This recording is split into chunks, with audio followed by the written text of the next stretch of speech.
selamat pagi. Saya percaya semuanya baik. Haleluya. Amin. Mari kita membuka hati untuk menerima renungan pagi. Tuhan Yesus, kami bersyukur Tuhan karuniakan hari yang baru. Itu sebabnya kami memulai dengan lebih dulu menerima sabda firman-Mu yang disampaikan kepada kami lewat renungan di pagi ini. Terima kasih Tuhan, berfirmanlah dalam nama Tuhan Yesus, haleluya, amin. Tema renungan pagi ini yaitu buahmu itu tetap.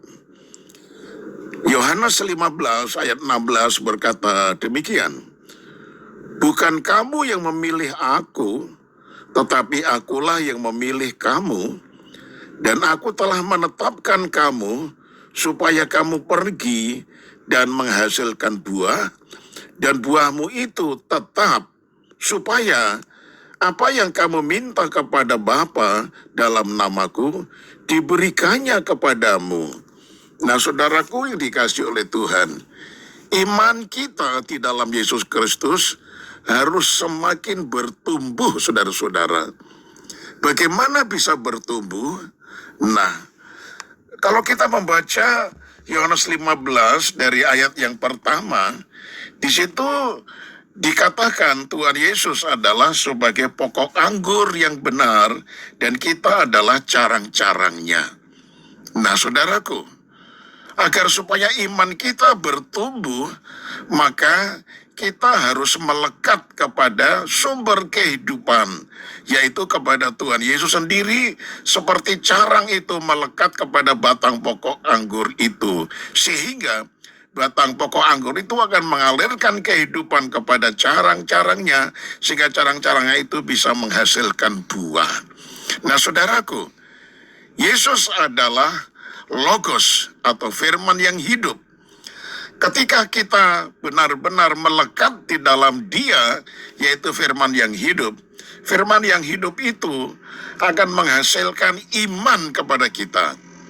Karena iman itu timbul dari pendengaran dan pendengaran dari firman Tuhan. Ketika kita mendengar firman Tuhan, meresapinya, maka seperti ranting yang melekat pada pokok anggur, maka pada akhirnya iman kita akan bertumbuh. Nah, saudara, semakin banyak kita merenungkan firman pagi, siang, dan malam, maka iman kita semakin bertumbuh, semakin dewasa.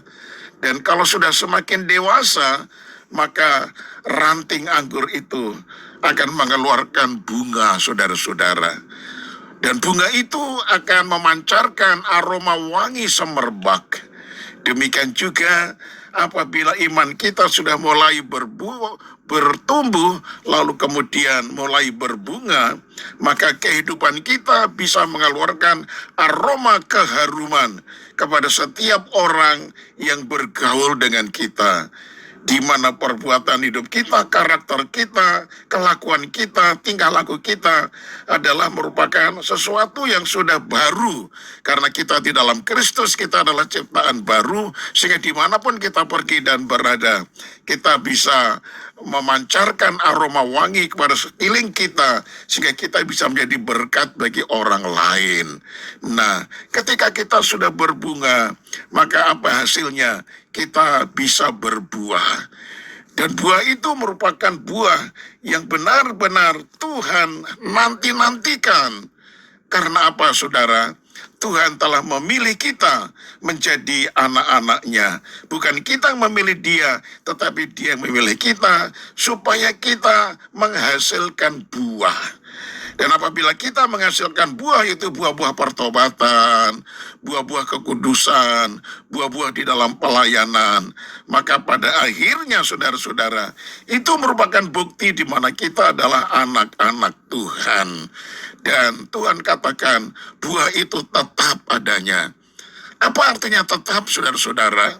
Nah, saudaraku, saya pernah menanam pohon durian, saudara. Dan pada suatu kali durian itu sedang berbunga. Saya senang sekali, bunganya warna putih dan sangat indah ketika saya ada di bawah pohon itu. Aroma keharuman memenuhi saya karena bunga durian itu sangat wangi. Tetapi apa yang terjadi, saudaraku? Bunga itu kemudian berubah menjadi buah durian. Dan buah durian itu semakin besar, kira-kira besarnya seperti jempol tangan saya, saudara-saudara. Dan saya hitung ada 40 buah durian di pohon itu. Tetapi apa yang terjadi? Angin sekelilingnya begitu keras menimpa pohon itu. Dan di atas pohon durian itu ada pohon-pohon lain yang semakin tinggi sehingga menaungi pohon durian itu. Dan pohon durian itu tidak terkena sinar matahari.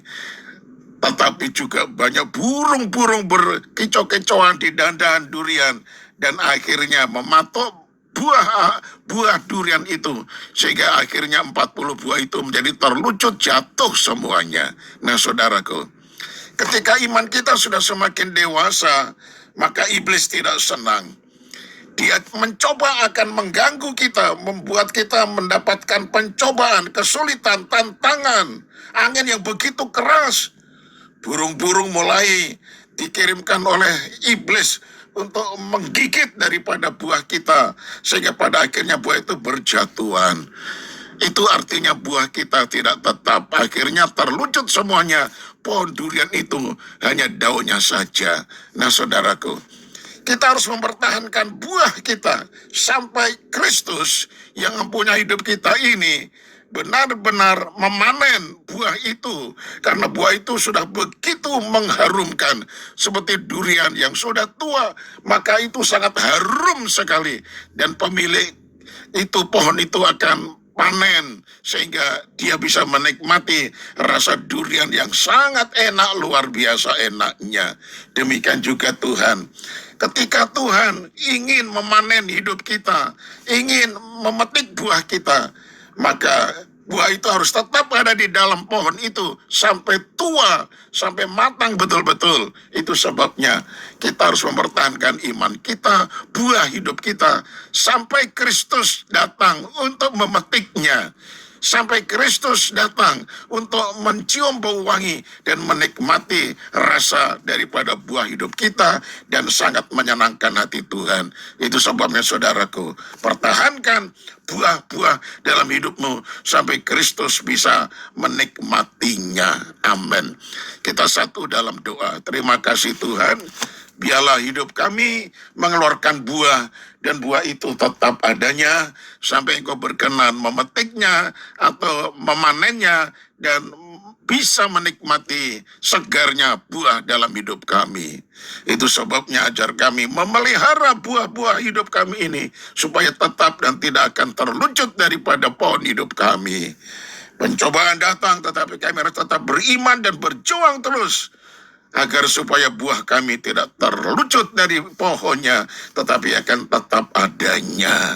Terima kasih Tuhan, ajar kami selalu melekat dengan Engkau sendiri sebagai pokok daripada kehidupan kami. Dalam nama Tuhan Yesus, haleluya. Amin. Nah, saudaraku, sampai berjumpa pada hari Senin. Tuhan Yesus memberkati. Shalom.